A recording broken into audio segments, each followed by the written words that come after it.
Greetings, welcome to another edition. In this session, we'll be looking at the November 2023 Maths NSC paper 1.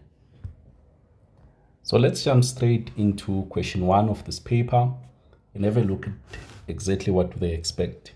So let's start with 1.1.1.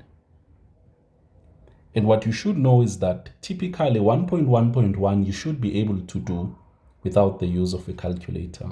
Let's make a note of that. Okay, so let's go ahead and start solving. So if you look carefully, we're given x squared plus x minus 12 equals 0. So how do we go about thinking about this question? Well, what we are looking for two numbers. When you multiply them, you will get negative 12. And what we are also looking for is, if you look at the coefficient of x, so because there is nothing there, it means we can put in a 1. So the number that sits there is a 1. So what we're also looking for is that the same two numbers, when we add them, we should get that number, which is a 1.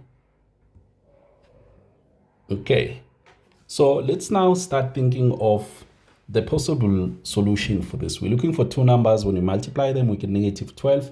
And when we add them, we get positive 1.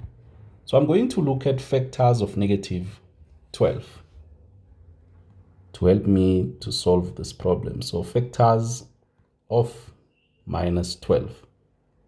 So I'm going to write their products and then their sum on the other side. So let's start by looking at the product, and then we will also write the sum.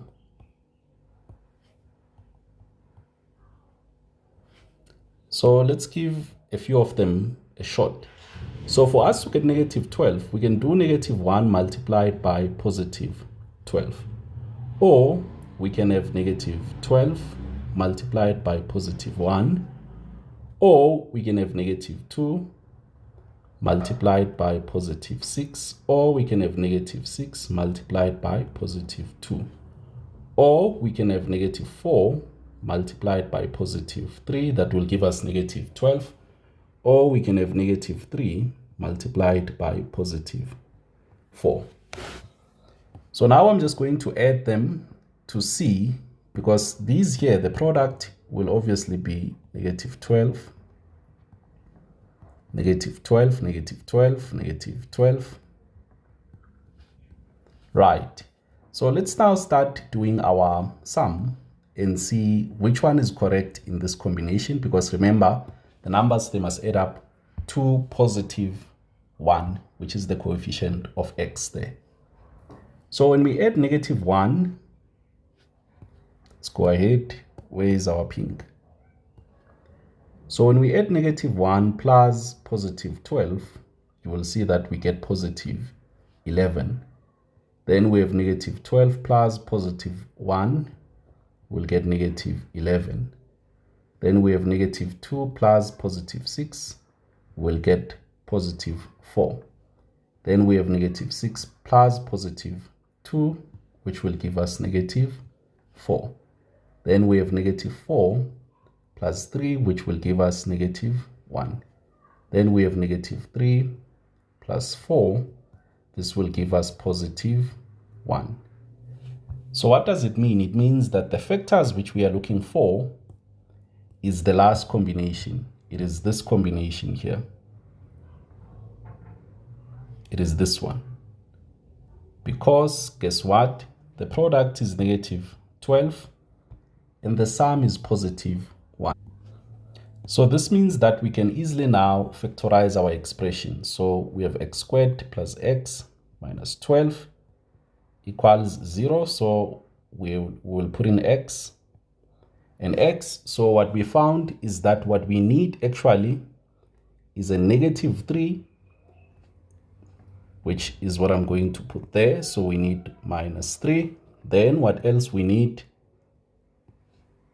is a positive 4.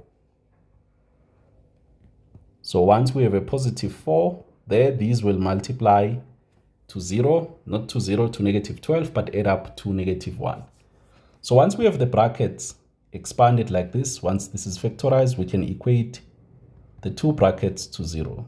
So we'll have x minus 3 equals 0 and x plus 4 equals 0. Then we transpose. You will get x is 3 or x is negative 4. So this would be our solution for question 1. And they're expecting you to be able to do this in 3 minutes. So try to push your best to make sure that you complete the questions in the specified time. So let's go to 1.2 or 1.1.2. So let's have a look at 1.1.2. So typically for 1.1.2, you will need to use a calculator. So let's go ahead and solve it. So if you look carefully, we have 3x squared minus 2x equals 6. So what we should do is we should transpose the 6 to the left-hand side. So we want always to have 0 on one side. So this will be 3x squared minus 2x minus 6 equals 0. The 6 will now be a negative. So once you get to this state, you need to use your quadratic equation to be able to solve this equation. So let's go ahead and have a look at our quadratic equation. So how our quadratic equation usually looks is it takes the form of ax squared plus bx plus c equals 0. Then the formula to solving this is simply x is negative b plus or minus the square root of b squared minus 4ac all divided by 2a. So when we look at our problem above, we should identify what is a, what is b, and what is c. So if you look carefully, our a is what is green. Our b there, what is multiplying the x, is negative 2. And our c, which is what stands alone there, will be that negative 6. So as you can see, our a will simply be 3. Our b will be negative 2. And our c will be negative 6. So because we are trying to solve for x, let's go and plug in this equation and see what we obtain. So our x will be negative b.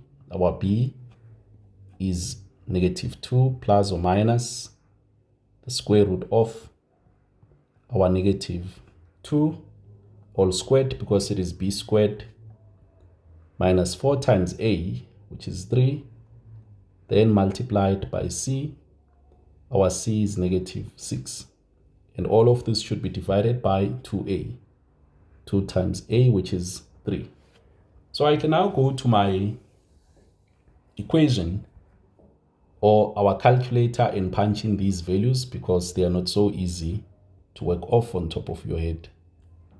So let's get our calculator up and go and punch the solution. And before I do so, always read the instruction. If you look carefully, they are saying here we should round off to 2 decimal places. Okay, so let's go and punch in this on our calculator and round to 2 decimal places. So we have negative 2 plus negative 2 squared minus 4 times 3 times negative 6. Let's make our screen bigger, divided by 2 times our a, which is 3. So if you look carefully, one of our x values will be 1.79 if I round off to 1 decimal places. So we'll have x is equal to 1.79. So let's just confirm. It will be that. But we need to be clear on how did we find this. So if you look carefully, you have a plus and a minus there. So which means we'll have an x of 2 plus, one of the solution will have a plus. 4 squared or negative 2 squared will just give us a 4. And then plus, if you look carefully, you have 4 times 3 times 6, which will just be 72. Then all divided by 2 times 3, which will be 6. And the other x value will have a minus. So we'll have a 2 minus the same thing inside the bracket there, 72 divided by 6. So let's go ahead and now solve for the x. So if you look carefully, it has been simplified a bit. So I have 4 plus 72 divided by 6. So if you look carefully, one of the x's will be 1.79. So x is equal to 1.79. So let's go and put in a minus so that we do the second part. If we put in a minus, you will see that our x will be negative 1.12.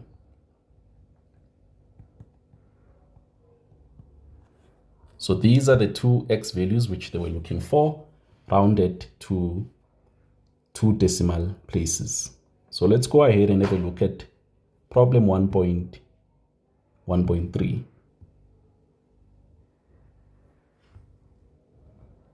So problems like 1.1.3 will mostly always be there. So where you find yourself having a square root. And once you see a square root, all what you need to do is square both sides. So let's go ahead and dive into this problem. So if you look carefully, we have the square root of 2x plus 1 equals x minus 1. So what we should do, as I said, just square both sides so that we remove the square root, because it is not nice to work with. So let's go ahead and put in a square on the left hand side and on the right hand side. So on the left hand side, when we put in a square, it collapses. We are left with 2x plus 1. On the right hand side, remember that what you have is x minus 1, x minus 1. So what you need to do is to do your FOIL. So when you do your FOIL, what you should be able to get is x squared minus 2x plus 1. That is what you should get. Then when we are at this stage, what we should do is collect like terms and leave 0 on one side. So let's go to the next page and do exactly that. Collect like terms and leave 0 on one side. So if you look carefully, we are going to have 0 is equal to, we'll have x squared minus 2x. When I take this to the other side, it will be a negative. So it will also be minus 2x. And I also need to take this positive 1 to the side. So we had plus 1 and we'll now have minus 1. So if you look carefully, what we now have is x squared minus 4x, like this. So I'm just going to switch this and write it as x squared minus 4x equals 0. It doesn't change anything. So if you look carefully, we have a common factor of x, because we have x appearing here and x appearing here. So when you factor out the x, you should be able to see that you'll have x minus 4 left inside the bracket. So when we solve for x, remember that this should equal to 0, and also that should equal to 0. So this means that our x will be 0, or that bracket x minus 4 equals 0. So which means we have x is 0 or x is positive 4. However, there's something important here, which is usually for 1.1.3, you need to check your answer.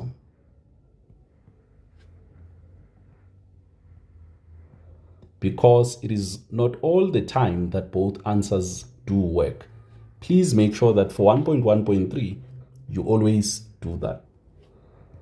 So let's go ahead and test this. So let's use x is 0. So remember that the original equation which we were given was 2x plus 1 equals x minus 1, like this.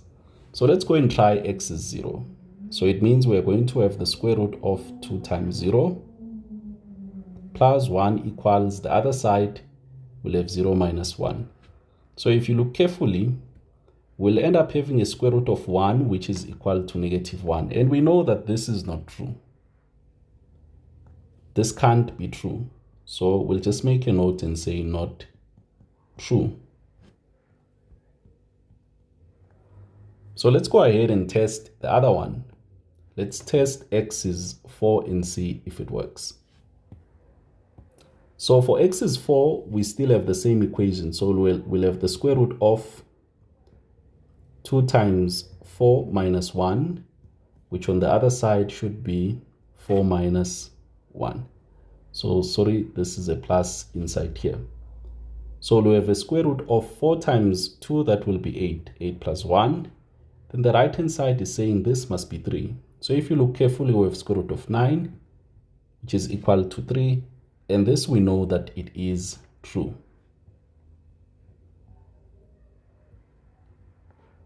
So what do we do as a conclusion? What we should conclude is that x is 0 is not a solution. So only x is 4 is a solution. So essentially you would go to the previous steps and just put x is not equal to 0 like that, But you can get away with it by making this comment here. So always look out. Once you square things, one of the solutions you must check both of them if they will work. Let's now go to 1.1.4.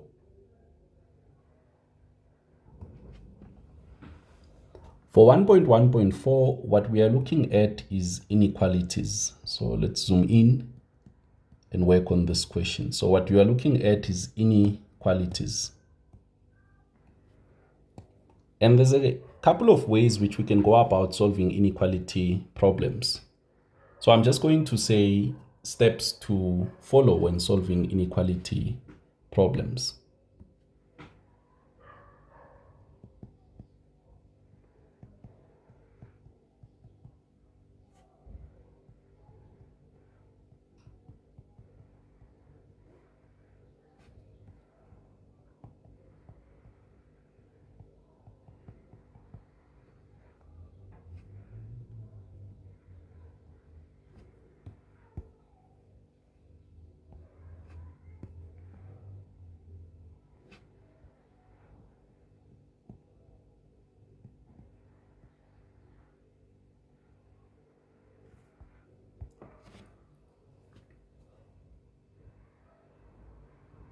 So what you should do is find the critical values. So I need you to find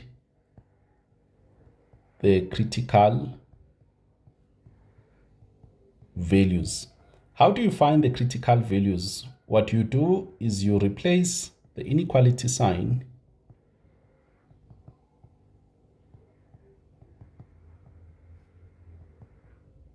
with an equal sign.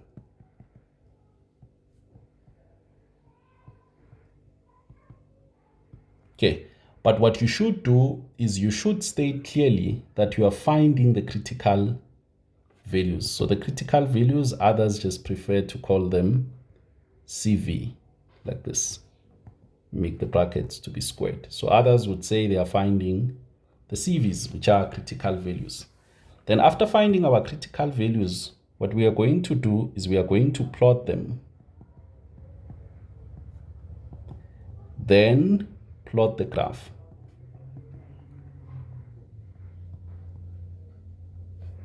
And then you will see that the last step, all what we'll do is we will evaluate the graph.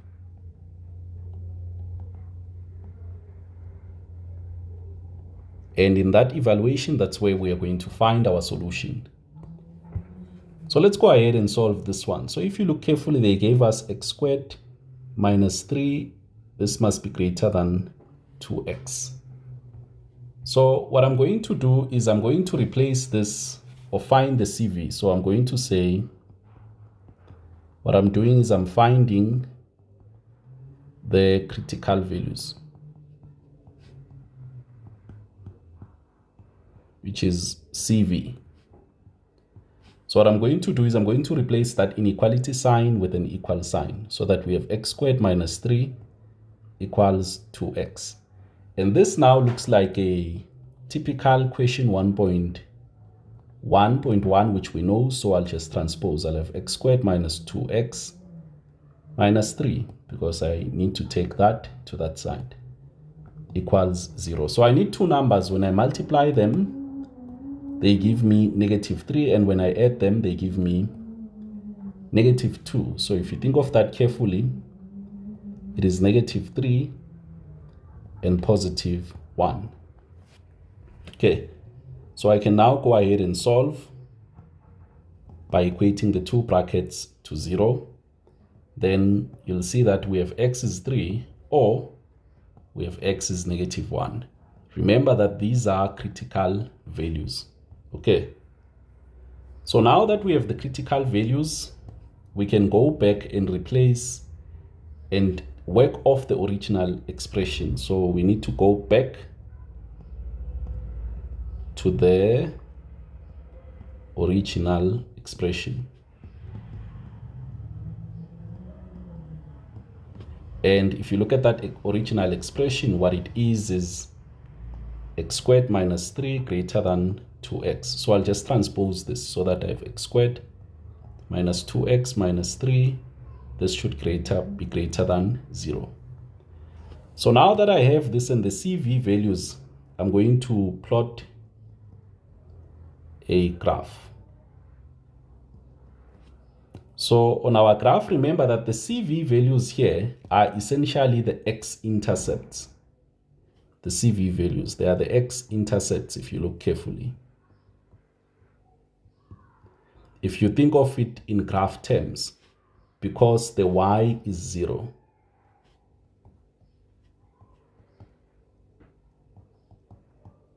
So they are the x-intercepts because the y is 0. So if we plot our graph, you will see that I need a -1 somewhere here, so I'll put in -1. Then I need a +3 here, I'll put in the 3 there. And when I look at my graph here, I look at the number which is here. Because what we have here is positive, this means that our graph is concave up. So that means we have a graph that will be smiling like that. So I'll just go and draw the smile. Okay, so let's put in the smile. There's our smile like that. Then now what I need to look at is this sign here. If you look at the sign here, it is greater than. What that means is that since it's saying it's greater than, it means we are looking at the region where the graph is above the 0 line. Because remember that this blue line here is the 0 line. So that's where we have the 0 line. So if you look carefully, anything above the 0 line is what works. So if you look carefully, our graph starts being above the 0 line like this here. So we touch the graph, it's above the 0 line. Then as we go to the left, the graph as it goes to the left, it's above the 0 line like that. So if you look carefully, we can now easily find our inequality answer. And because we do not have an equality sign here, our circles, we are going to leave them not shaded. So if you think carefully, every x value on the left of -1, those x values will be less than -1. Then if you think carefully, every x value that is on the right of 3, those x values will be greater than 3. So this here, the combination of this is our solution. So this is what they were looking as our solution for that problem 1.1.4. Okay, so let's now have a look at 1.2, which is simultaneous equations. and this will always be there. So for this problem, they are saying that we need to solve for x and y. And we are given two equations. So we're given x plus 2 equals 2y. This here I will name as equation 1. Then we're given another one, which is 1 over x plus 1 over y equals 1. And this I will call equation number 2, indicated by that. So if you remember, what we need to do is to use one equation to solve for the other one. So what I'm going to do is I'm going to use equation 1 to make x the subject of the formula.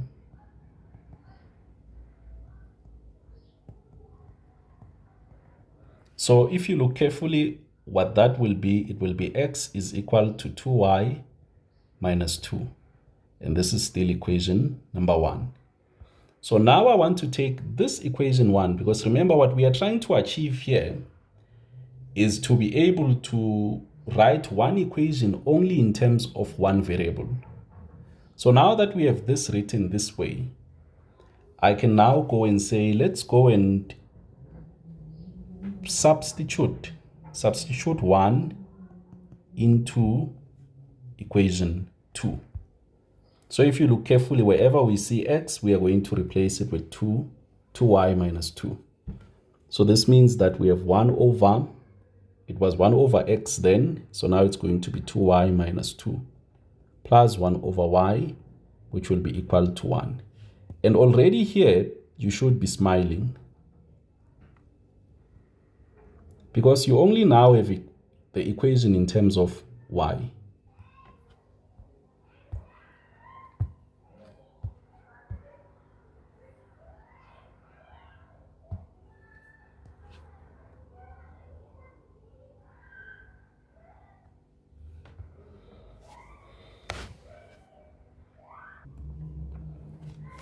So for 1.3, the question reads, given that 2 to the power of m plus 1 plus 2 to the power of m is equal to 3 to the power of n plus 2 minus 3 to the other power of n, where m and n are integers.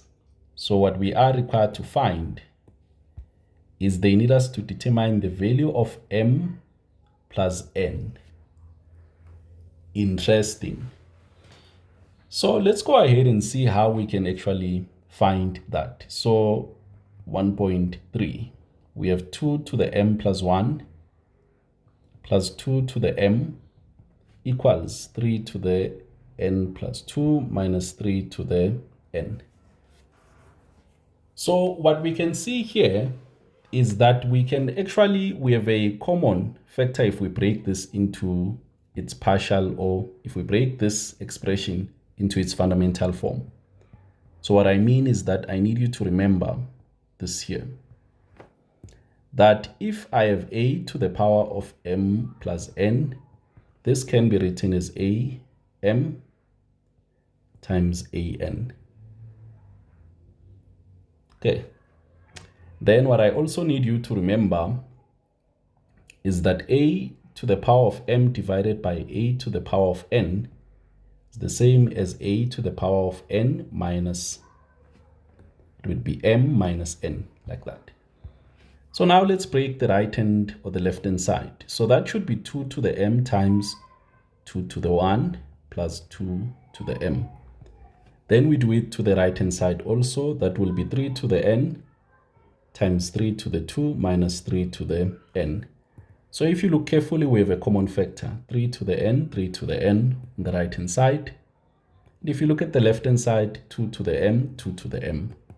So let's factor those out. So we'll have 2 to the m into 2 plus 1, which will be equal to 3 to the n. When we factor that out, you have 3 squared, which will be, or let's leave it as like 3 squared, and then minus 1 when you factor out that.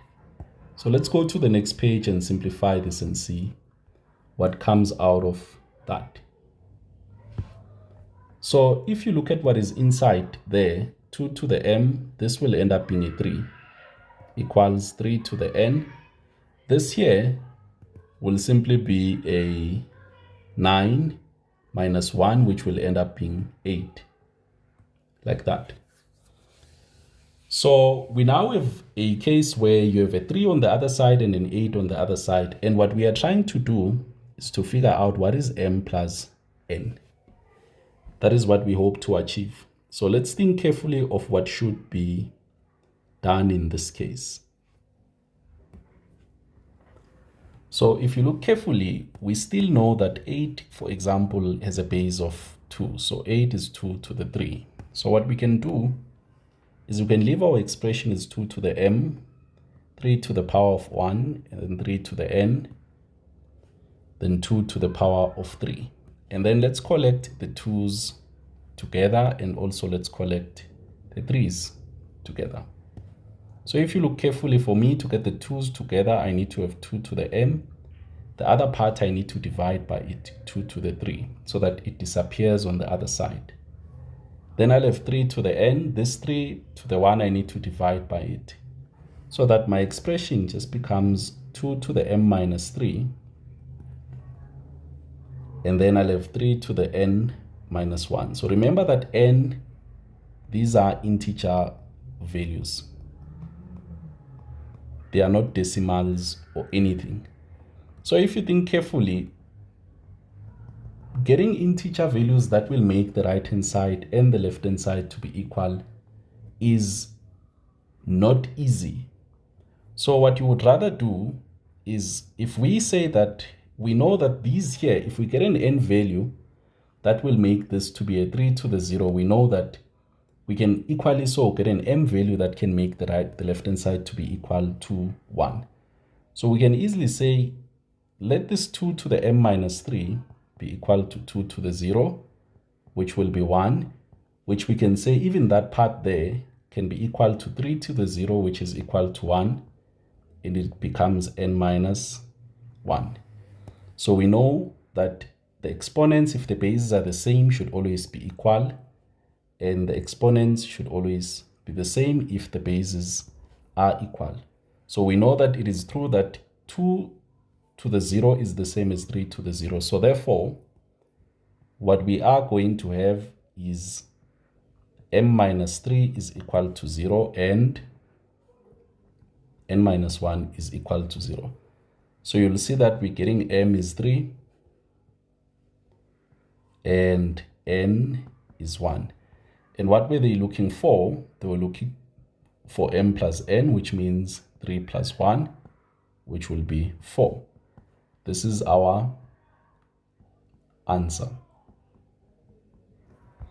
So your teacher or whoever is marking would be extremely happy with you if you are able to answer the questions the way we did, or even better, but make sure that you show every step so that a person understands exactly why did you make the decision which you made. Most importantly, always try to keep the time. So for a 3 marks question, try to do it in 3 minutes, 4 minutes, and whatnot. So with this one, we were supposed to be done in 24 minutes, but obviously because we're explaining, we are not writing as quick as we would if we were not explaining. So I hope everything is clear and this session helps. Let's see you on the next one.